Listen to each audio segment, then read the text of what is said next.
پاس کیا اور ہم اس نظام کے دائی ہیں. میں بڑی ذمہ داری سے اس ممبر پر کھڑا ہو کر کہہ رہا ہوں، آپ سب کو دعویٰ ہے، آپ پڑھنے لکھنے والے بھی ہیں، پروفیسر بھی ہیں، ملک میں بڑے بڑے قانون دان پروفیسر اور جناب بڑے بڑے تحقیقی پی ایچ ڈیز بھی موجود ہیں. میں اس ممبر پر بڑی ذمہ داری سے کھڑا ہو کر کہہ رہا ہوں کہ یہ اسلام سے ڈراتے ہیں، اسلام کے نظام سے ڈراتے ہیں. جی اسلام آیا تو ایسے ہو جائے گا، اسلام آیا تو ایسے ہو جائے گا. میں اس ذمہ داری سے اس ممبر پر کھڑا ہو کر کہہ رہا ہوں کہ مجھے کوئی ایک بندہ ثابت کر دے کہ حضرت جناب سیدنا صدیق اکبر سے لے کر اورنگزیب عالمگیر کی حکومت تک اسلامی حکومت میں کسی ایک شخص نے بھوک کی وجہ سے خودکشی کی ہو تو ہم جرمدار ہیں. یار اگر اسلامی حکومت ہو، وقت کا جناب حاکم اور وقت کا خلیفہ، ترجمان نبی ہم زبان نبی، جان شان عدالت پہ لاکھوں سلام، فارق حق و باطل امام الہدا، تیغ مسلول شدت پہ لاکھوں سلام. اگر وقت کا خلیفہ امیر المومنین فاروق اعظم ہو اور اس کی رعایا میں بچے بھوک سے روئیں تو اسلام تو اتنا ڈاڈا ہے، اس کی کمر پر اس حاکم وقت کی امیر المومنین کی کمر پر اناج لدوا کر ان کے دروازے پر پہنچاتا ہے. اور یار تم کیا سمجھتے ہو کہ اسلام تمہارے دروازے پر روٹی دینے نہیں آئے گا؟ اسلام روٹی دیتا ہے. ہاں، جن صحابہ نے ایک مٹھ جو دیا، اسلام نے کیسر و کسرا کی نعمتیں ان کے پاؤں میں دی. لیکن ایک بات ہے، تو آیا نہ درتے کیوں بد نصیبہ. حضور کا در چھوڑ کر 76 سال ہو گئے. قوم نالیوں کے نام پر، قوم بازاروں کے نام پر، قوم بجلی کے نام پر، قوم تاروں کے نام پر، ٹرانسفارم کے نام پر، کھمبوں کے نام پر، اور جناب نالیوں اور گٹروں اور روڈوں کے نام پر.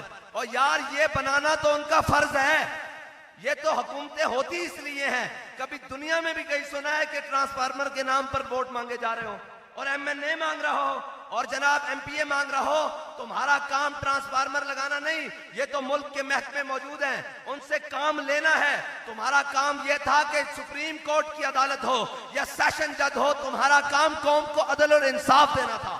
تمہارا کام قوم کو 2 وقت کی روٹی آسانی سے مہیا کرنا تھا. تمہارا کام تھا کہ تم ان علاقوں میں انڈسٹریاں آ کر لگاتے تاکہ قوم کا روزگار کھلتا. لیکن لوٹ مار کر کھانے والے اور قوم کے ہڈیوں سے گودا نکال کر اور ان کے خون بھی چوسنے والے، ان کو کیا پتا ہو کہ فٹ پاتھ پر رات کو سونے والے کا درد کیا ہے. جن کا پی سی بھوربند سے کھانا اڑے اور جناب دہی ختم ہو جائے تو لاہور سے تیارے اڑے، ان کو کیا پتا ہو کہ جناب بی آر پی نہر کے اوپر کھڑی ہو کر اپنی ماں 4 بچوں سمیت جو خودکشی کر رہی ہے اس کا درد کیا ہے. اور جن کے علاج اور جن کے معالجے اور جن کی جائیدادیں، جن کی اولادیں لندن اور یورپ اور پیرس اور سوئس بینکوں میں ہوں، ان کو کہیں مری کے کسی بازار میں، کسی گلی میں، کوہالے میں کہیں رہنے والے کسی غریب کا درد محسوس نہیں ہو سکتا. یہ انہی کو ہو سکتا ہے جن کا دن بھی ان کے اندر گزرتا ہے، جن کی رات بھی ان کے اندر گزرتی ہے، جو ان کی جناب حفاظت کے لیے، ان کی معاونت کے لیے، ان کے تحفظ کے لیے تھانے کے دروازے کے باہر بھی نظر آتے ہیں اور جناب جیل کے دروازے کے باہر بھی نظر آتے ہیں اور جناب ہسپتال کے دروازے کے باہر بھی نظر آتے ہیں. لیکن افسوس قوم ووٹ ڈالتے وقت ان کو بھول جاتی ہے. آج کل تو جناب انہوں نے کفن بھی گاڑیوں میں رکھے ہوئے ہیں، وہ آپ کے جنازے بھی پڑھنے آئیں گے، وہ آپ کے ساتھ فاتحہ کرنے بھی آئیں گے. ان سے صرف ایک مرتبہ یہ پوچھنا کہ یار آج تو فاتحہ کرنے آ رہے ہو، 4 سال تم کہاں رہے ہو؟ تم اسمبلیوں میں رہے ہو، ناموس رسالت کا بل آیا، ایک بندہ پوری اسمبلی میں نہیں کھڑا ہوا جس نے کہا اوئے ہم قوم کے نمائندے ہیں، قوم سے ووٹ لے کر آئے ہیں، یہ ملک حضور کے نام پر بنا ہے، ہم سب چیزوں سے غداری کر سکتے ہیں، حضور کے نام پر غداری نہیں ہو سکتی. لیکن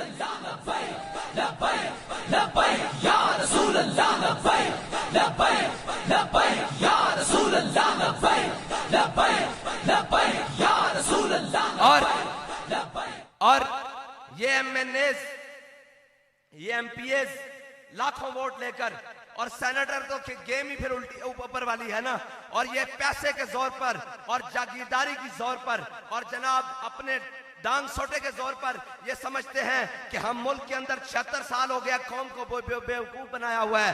ایک ادھر سے آتا ہے اپنی باری لگا کر لندن چلا جاتا ہے, دوسرا ادھر سے آتا ہے اپنی باری لگا کر بنی گالا چلا جاتا ہے, تیسرا ادھر سے آتا ہے وہ اپنی باری لگا کر جناب وہ نوڈیرو چلا جاتا ہے, کوئی نواب شاہ چلا جاتا ہے.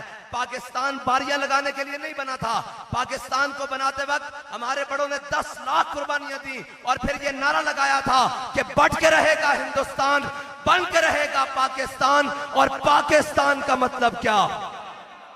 نہ یار, یہ جو آپ نے ابھی نعرہ لگانا ہے یہ اسلام آباد میں اہل اقتدار جو بیٹھے ہیں اور جو جناب یہ تقسیم کرتے ہیں ان کو یہ پتا ہونا چاہیے کہ اب پاکستان کی عوام جاگ چکی ہے, یہ اپنا حصہ لے گی اور پاکستان جس مقصد کے لیے بنا تھا پاکستان کو اس مقصد کی طرف جانب گامزن کرے گی. اب پاکستان کا نعرہ لگائیں.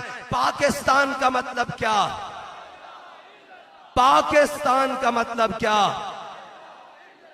مری والوں, آپ کی بھینسیں دودھ دیتی ہیں, دیسی گھی کھاتے ہو, آپ کی فضا بھی بڑی پاک صاف ہے, پھر آپ سے زیادہ اگر زور لاہوریوں کا ہو تو پھر بات تو کوئی اور ہے. نہیں بھائی, آپ جناب بڑے, میں نے آپ کو پہلے بنایا فطرت کے مقاصد کی کرتا ہے نگہبانی, یا بندہ صحرائی یا مرد کوہستانی.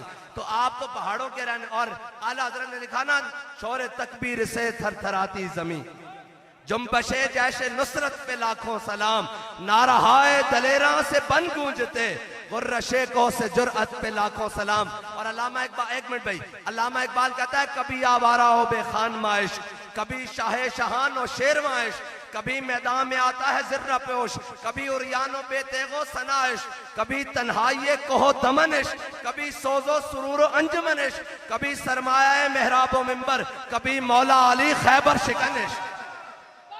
لبیک لبیک